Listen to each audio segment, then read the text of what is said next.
Welcome back to the third and the last part of chapter 8 of social studies. That was what we started with, constitution and its features. Here we are going to deal with few more points, and the eighth point over here is amendments in constitution. This is what I told you about in first video, the word amendment. मैंने तब ये बताया था कि constitution बना हमारा independence के बाद 70 ईयर्स से ज़्यादा हो गए।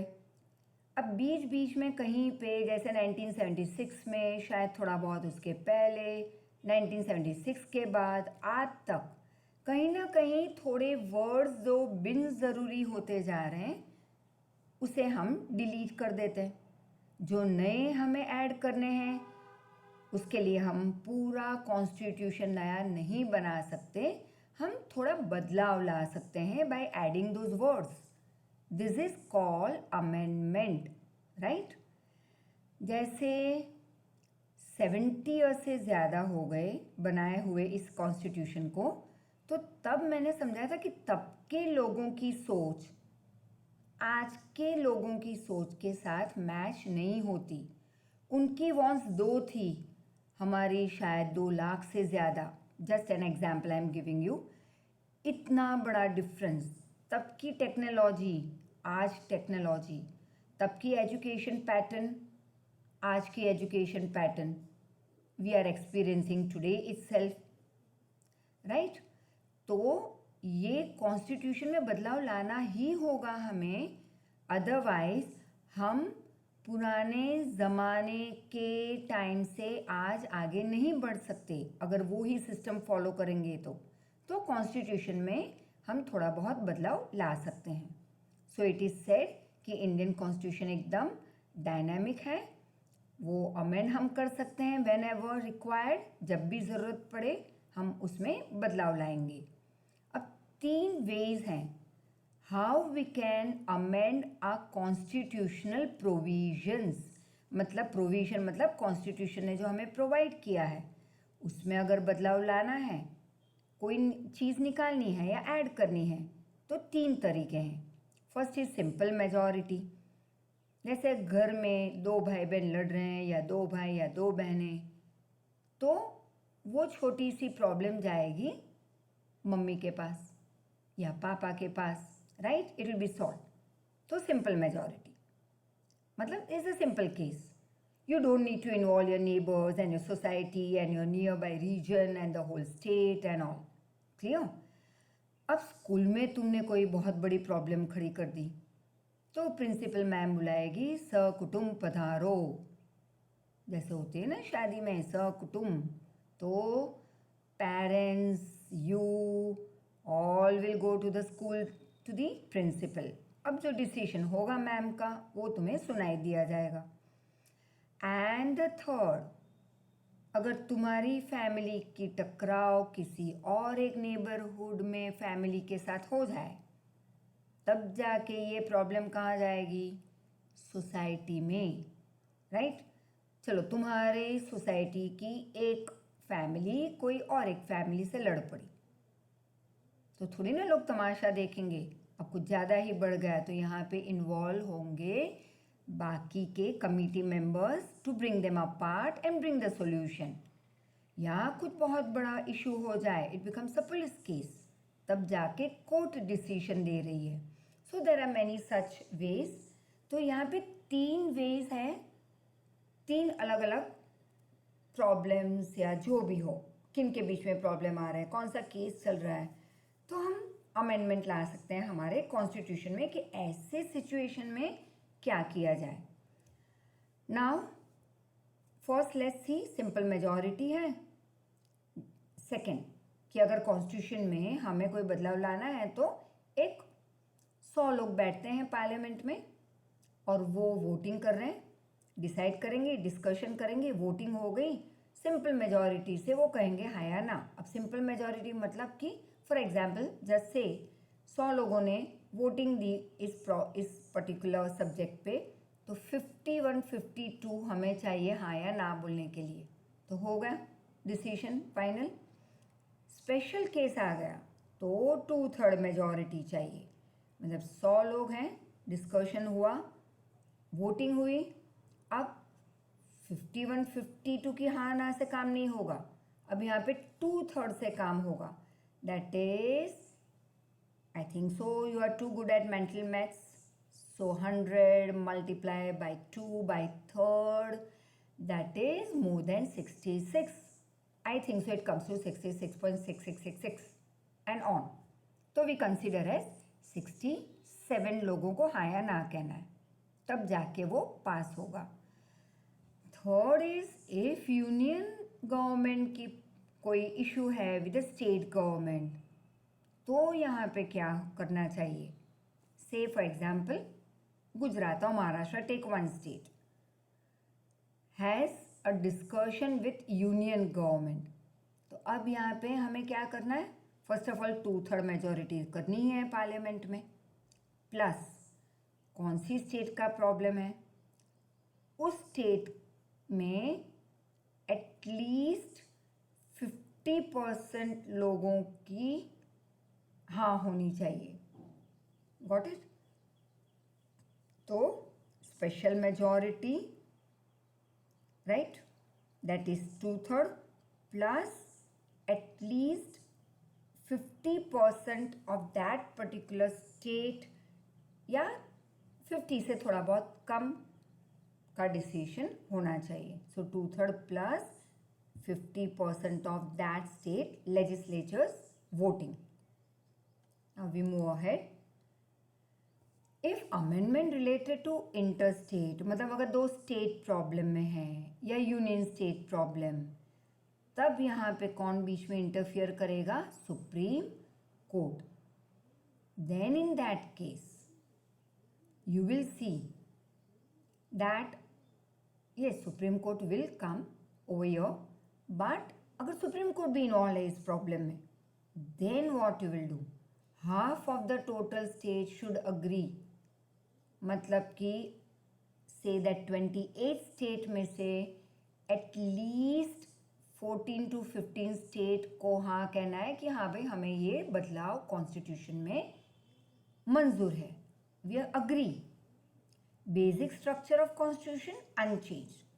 तुम्हारे घर में अगर say that you live in a bungalow, अब तुम्हारे बंगलो में रिनोवेशन लाना है, तो पापा ये थोड़ी ना कहेंगे कि पूरा पिलर ही निकाल दो।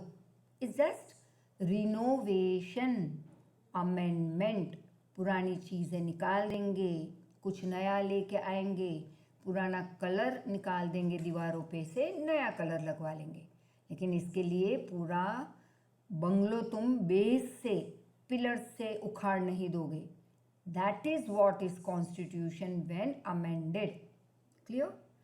Amendment in constitution done by simple majority usually, thus constitution is called flexible and inconstant.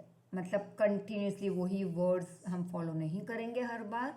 As per the world changes, we will have to bring amendment. तो हम कहते हैं कॉन्स्टिट्यूशन फ्लेक्सिबल है।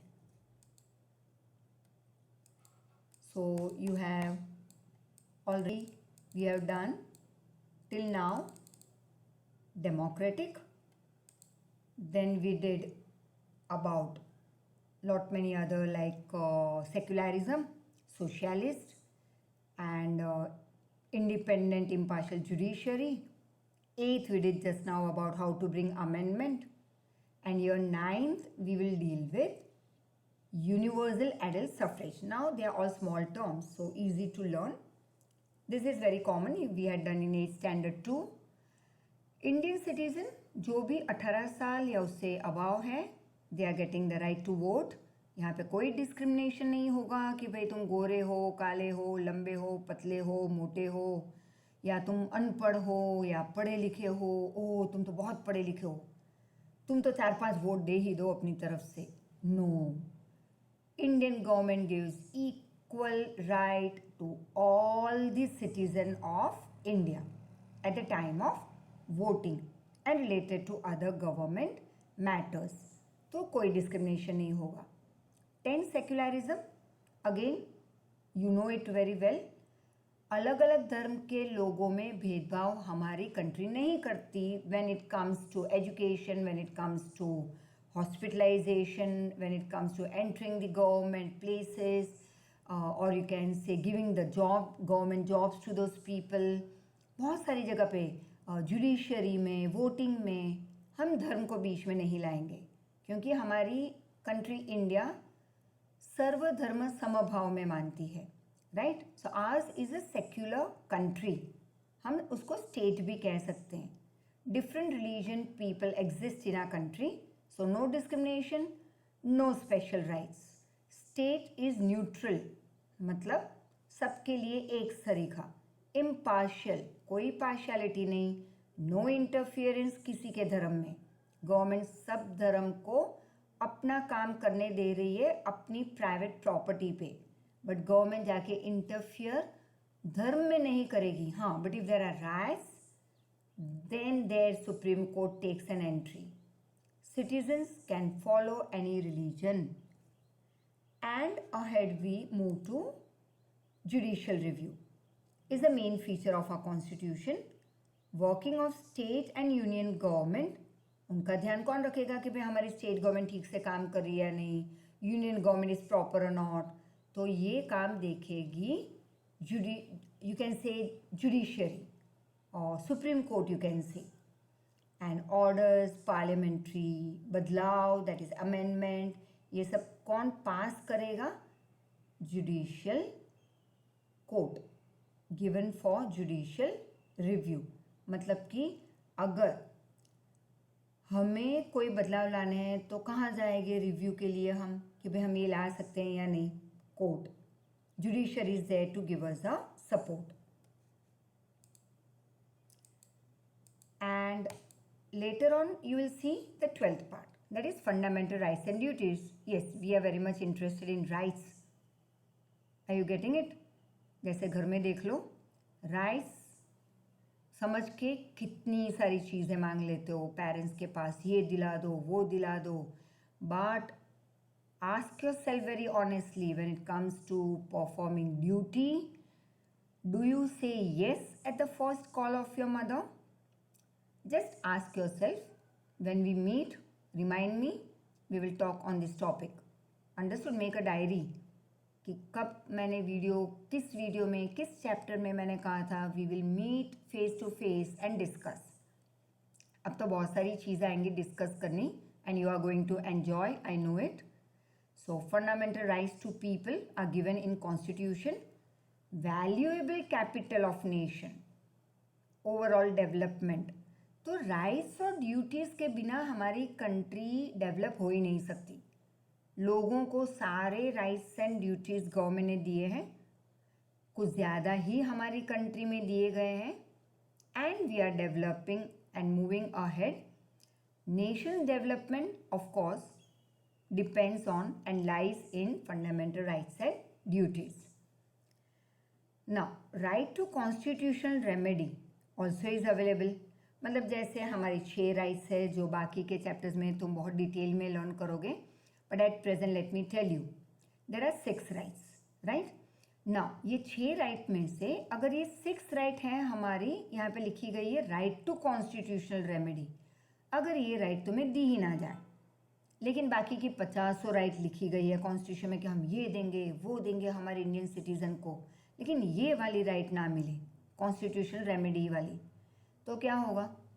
अब ये जो 50 झिलमिलाती हुई अट्रैक्टिव राइट्स जो गवर्नमेंट तुम्हें दे देती है कॉन्स्टिट्यूशन में, वो अगर उसमें से 5-10 गायब कर दे, तब भी तुम कुछ नहीं बोल सकते. सारी गायब हो जाए, तुम्हें कुछ ना मिले, तब भी तुम कुछ नहीं कह सकते. Reason is that constitutional remedy वाली राइट लिखी नहीं है.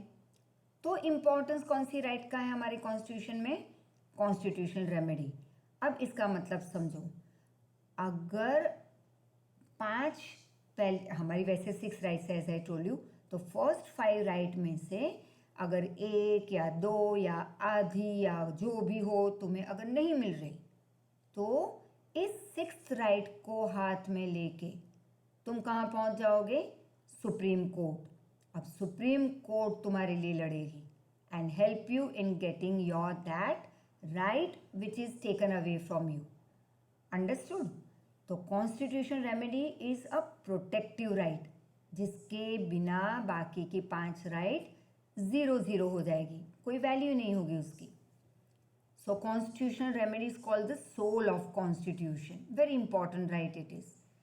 Now right to education also is very important and it is available to the children between 6 to 14 years and it's very compulsory. Right to educate children, very important. Directive principle of state policies. Now protection, security, welfare, ये किसका काम है? हमारी state government का भी है, country की government का भी है. But here we are talking about directive principle. Whenever this word comes it means it is related to individual states, right? तो प्रोटेक्शन वो हमें दे रही है, सिक्योरिटी, वेलफेयर, ये हमारे स्टेट की ड्यूटी है. और डायरेक्टिव प्रिंसिपल क्या है? वो एक just say it's a book, not actually a book but just तुम्हें एक एग्जाम्पल देने के लिए मैं कह रही हूँ. Say there is a book and उस पर लिखा गया डायरेक्टिव प्रिंसिपल्स, मतलब policies and some guidelines and all. अब ये क्या कर रहा है? गाइड कर रहा है हर एक स्टेट गवर्नमेंट को कि अगर तुम्हें रूल्स एंड रेगुलेशन बनाने हैं तो you can pick me up in your hand and take my support.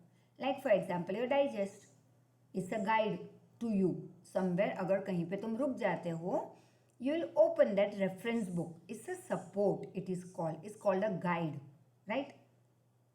And the last part of this chapter as well as of this video is provision for backward class and scheduled tribe.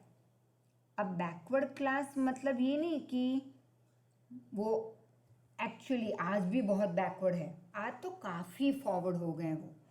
But this are some classes due to some reason और the other in the past they didn't move ahead in their life. कहीं पे particular profession pickup किया, फिर वो ही आगे profession next generation ने pickup किया and the next next next. तो कहीं ना कहीं वो डेवलप नहीं हो पाए. बट दैट वॉज से फ्यू ईयर्स बैक तक की बात थी. अब तो ये क्लास बहुत ही डेवलप हो चुकी है और हो भी रही है आगे. And schedule tribe means it is termed as Adivasi tribal people. तो इनको अपलिफ्ट करने मतलब कि इनको आगे बढ़ाने के लिए उनको ये फील ना हो that we are not a part of Indian society, government उनको थोड़ा सा कुछ एक्स्ट्रा दे रही है. That is called protective policies. तो ये क्या हुआ? पॉजिटिविटी से गवर्नमेंट दे रही है. गवर्नमेंट पार्शियलिटी नहीं कर रही कि भाई चलो common stream that is Hindus and all those things, ये कॉमन हम सब जैसे कॉमन क्लास जो है उनको ये लग रहा है कि गवर्नमेंट इनके साथ पार्शियलिटी कर रही है. देखो उनको कुछ ज़्यादा मिल रहा है, उनके लिए 2 सीट ज़्यादा है, हमें तो वहाँ पे सीट मिली नहीं. उनको कम परसेंटेज पे आगे बढ़ रहे हैं, हमें और ज़्यादा परसेंटेज लाने हैं तब भी कंपटीशन में खड़े हैं. No, it's not that.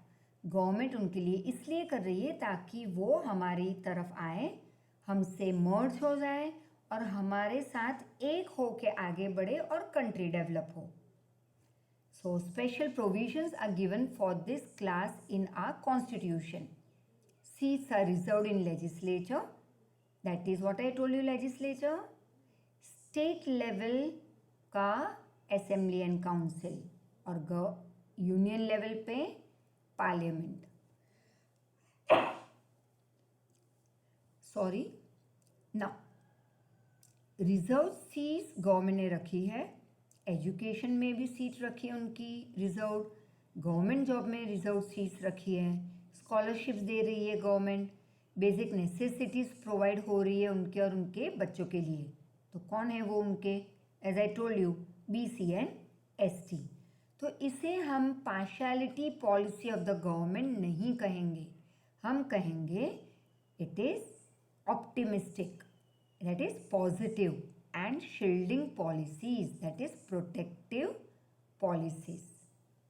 So with this, we complete our 8th chapter and see you soon with your new chapter in English.